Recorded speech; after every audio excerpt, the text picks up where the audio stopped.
अस्सलाम वालेकुम viewers, welcome back to our channel. आज बनाने लगे हम मैंगो मिल्क शेक। इसके लिए यहाँ पे एक मैंगो ले लिया है, क्यूब्स कट कर लिया था। इसको हम ब्लेंडर जग के अंदर ऐड कर देंगे। बहुत इजी रेसिपी है। मैंगो ऐड करने के बाद इसके अंदर मैं यहाँ पे शुगर ऐड कर दूँगी हाफ़ कप।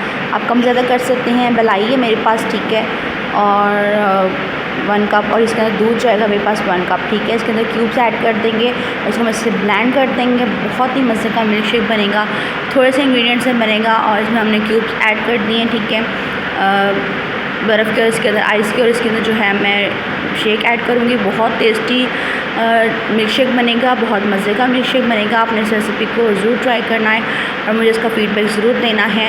और अगली वीडियो तक के लिए अल्लाह हाफ़िज़, टेक केयर। और मेरी वीडियोस को ज़्यादा से ज़्यादा लाइक किया करें, शेयर किया करें और चैनल को सब्सक्राइब करना बिल्कुल ना भूलिएगा। मैंगो मिल्क शेक के बहुत ज़्यादा बेनिफिट्स होते हैं हमारी सेहत के लिए, बहुत ही मुफीद ड्रिंक है। अल्लाह हाफ़िज़, टेक केयर, बाय बाय।